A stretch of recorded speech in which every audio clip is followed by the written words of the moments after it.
Magandang araw sa inyong lahat.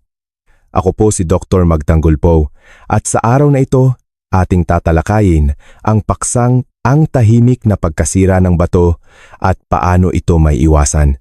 Inakala ninyong simpleng pananakit lang ng likod dala ng katandaan, ngunit hindi ninyo namamalayan, unti-unti nang namamatay ang inyong mga bato.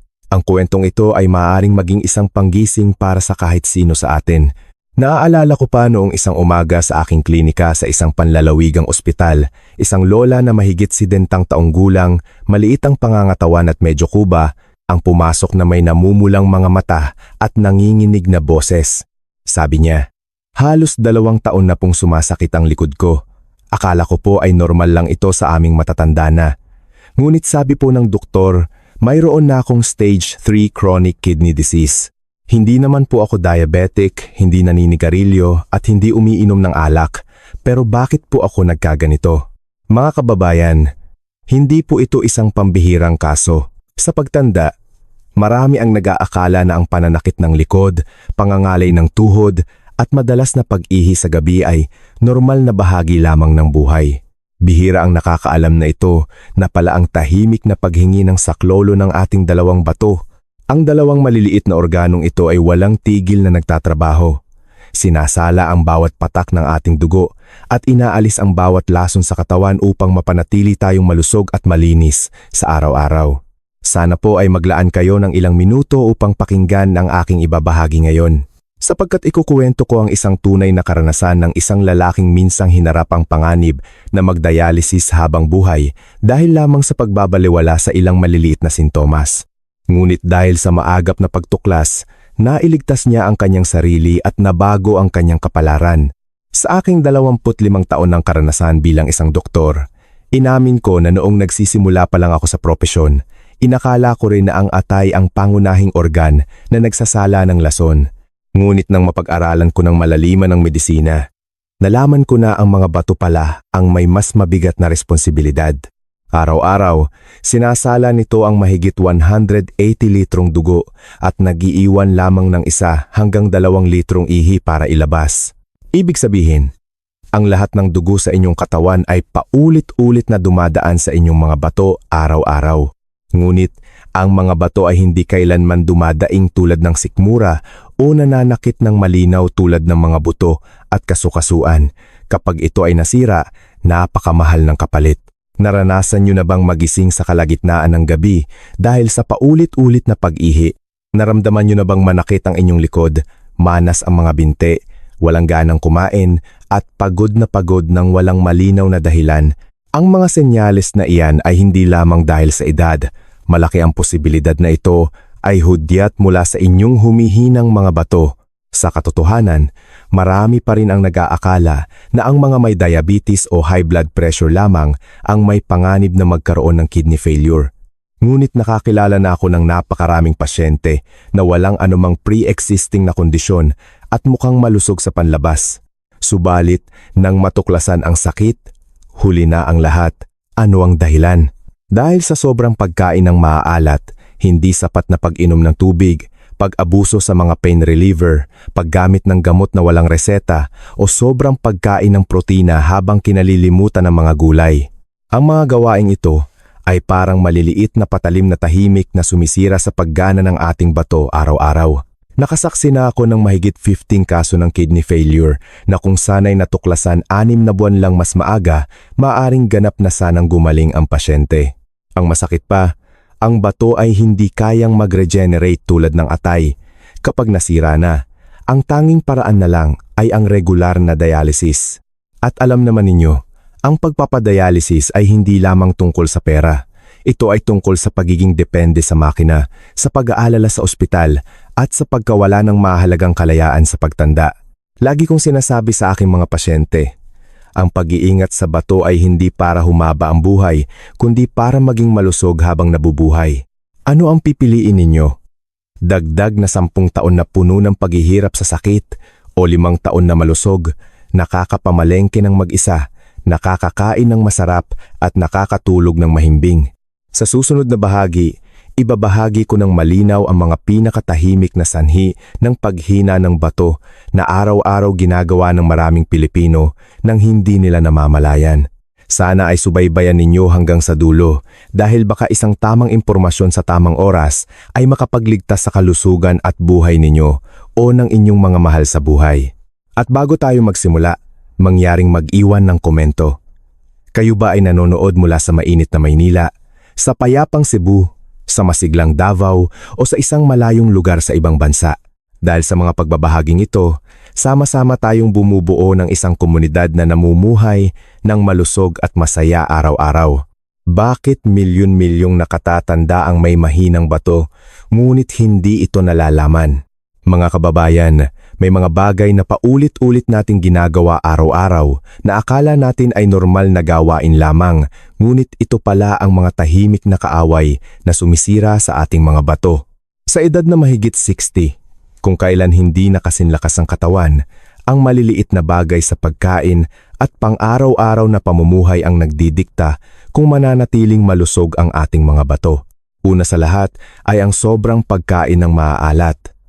Para sa maraming Pilipino, ang isang kainan ay hindi kumpleto kung walang patis, toyo o bagoong. Ngunit ang sobrang asin na ito araw-araw ang pinakamabigat na pasanin para sa ating dalawang bato.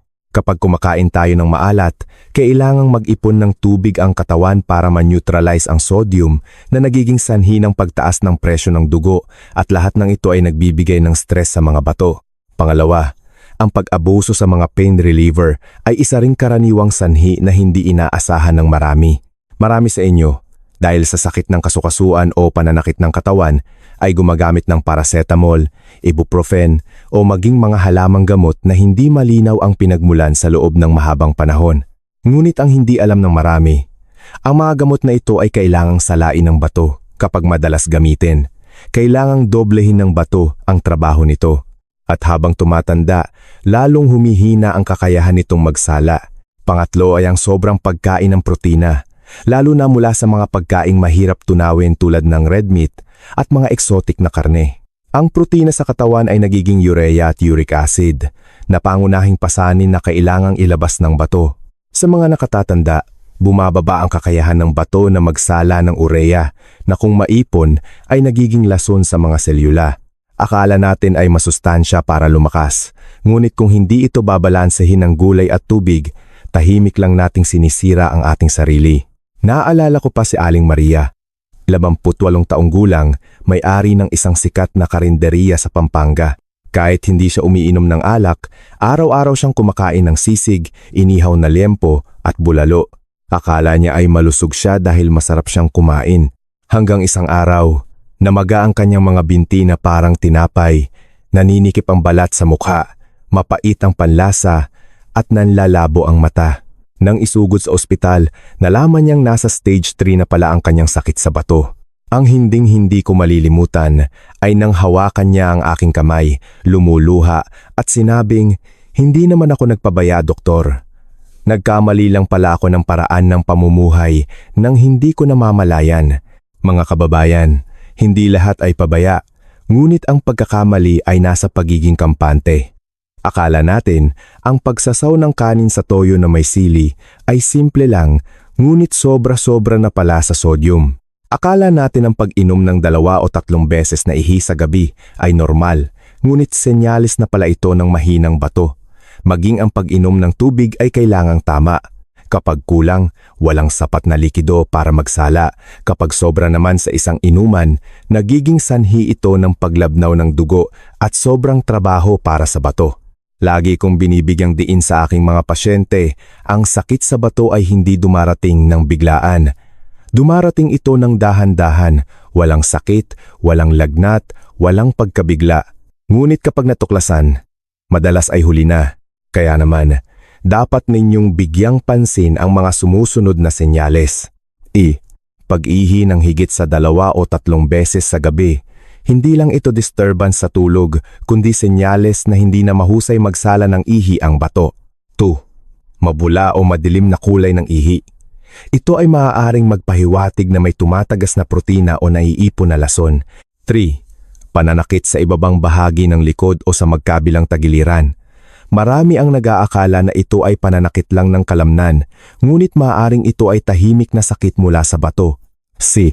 Pamamanas ng mukha, kamay at paa, lalo na sa umaga. Ito ay klasikong senyales na hindi mailabas ng bato ang sobrang tubig sa katawan. 5 pang matagalang pagkapagod, kawalan ng gana kumain, at pagduduwal. Ito ay nangyayari kapag nagsisimula ng maipon ang lason sa dugo. Kung isa man sa mga senyales na ito ay madalas ninyong maranasan, dapat kayong magpunta sa ospital para sa isang blood at urine test. Huwag nang hintayin na lumala pa ang sintomas. Dahil sa puntong iyon, maaring nasa yugto na ang bato na hindi na maibabalik sa dati.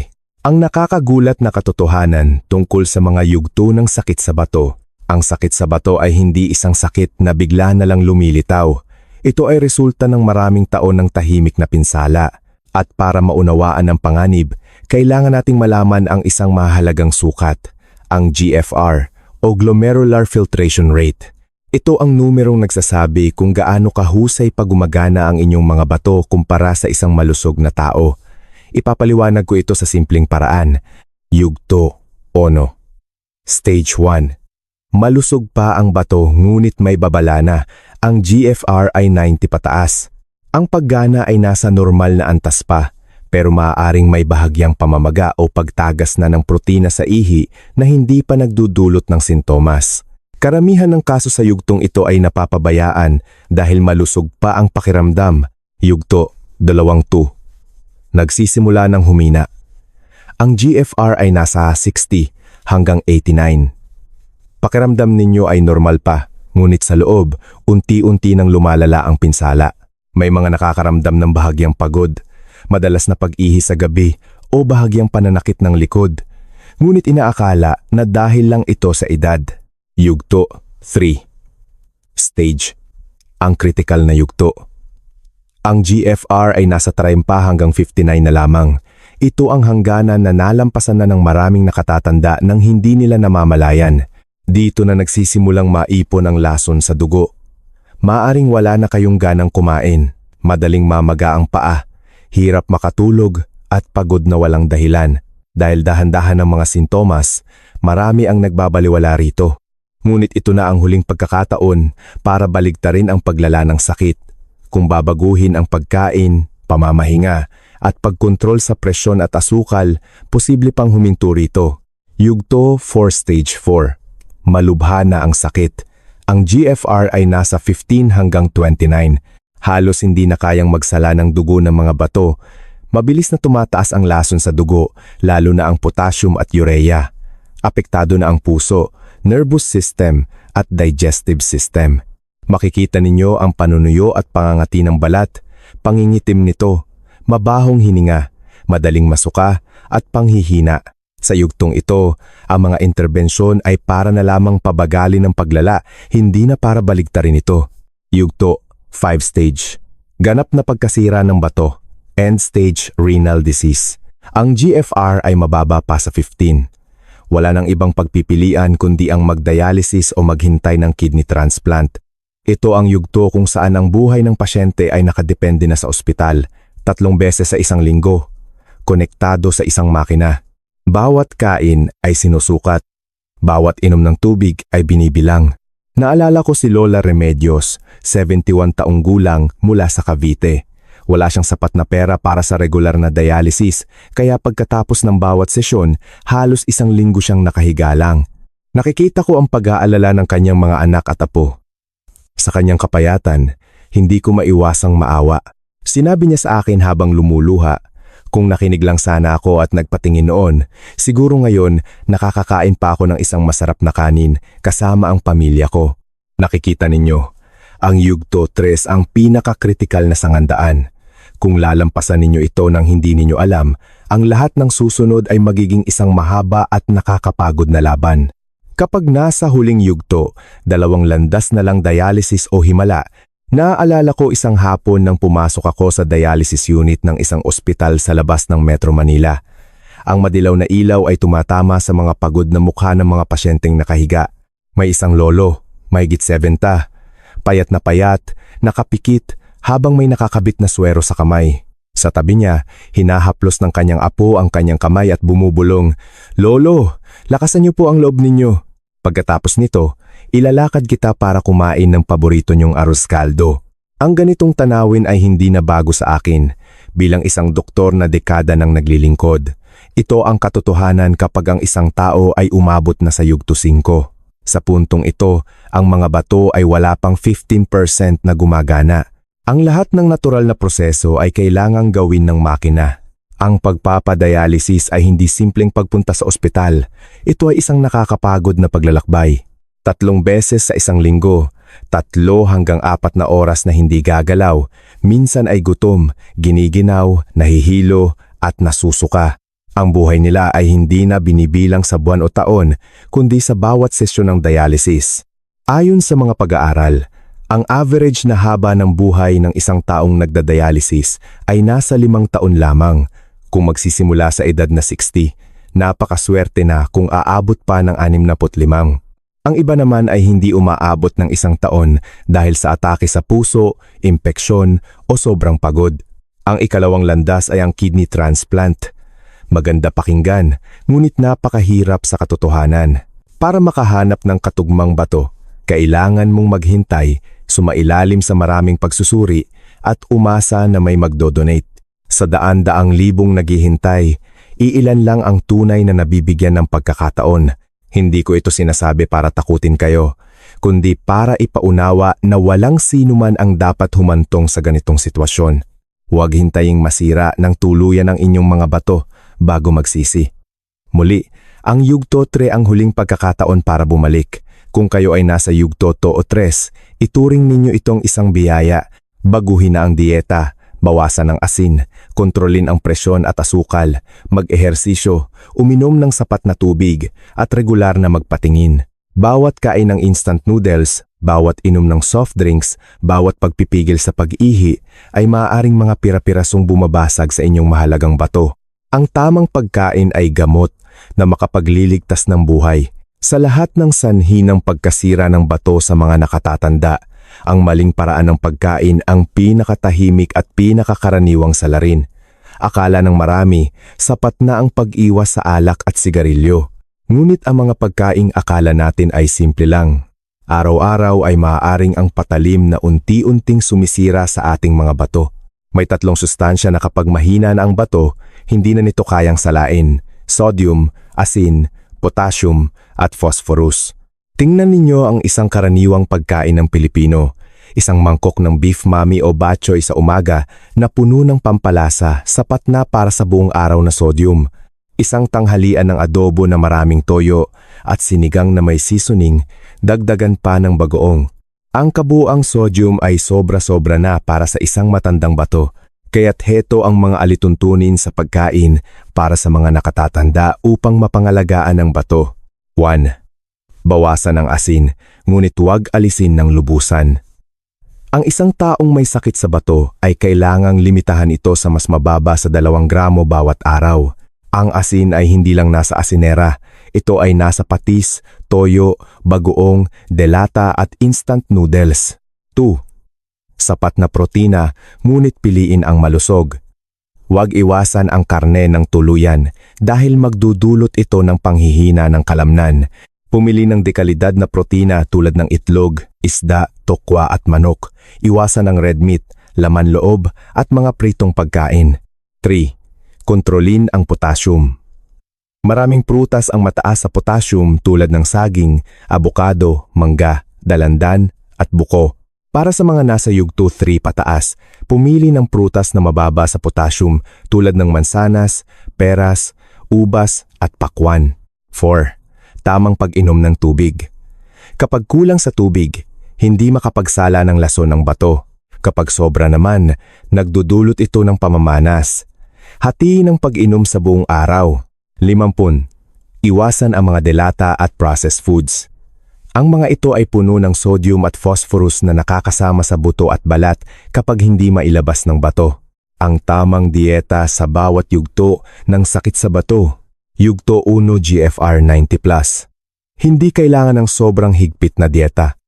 Panatilihin ang balanseng pagkain, bawasan lang ang sobrang alat at iwasan ang mga processed food. Itigil ang pag-inom ng pain relievers na walang reseta. Yugto tulalang GFR 60,089. Bahagyang bawasan ng protina lalo na kung dati ay malakas kumain ng karne. Kontrolin ang asin, palitan ng puting kanin ng brown rice o kamote. Pumili ng prutas na mababa sa potassium. Yugto 3 GFR 30,059. Ito na ang panahon na kailangang maging mahigpit.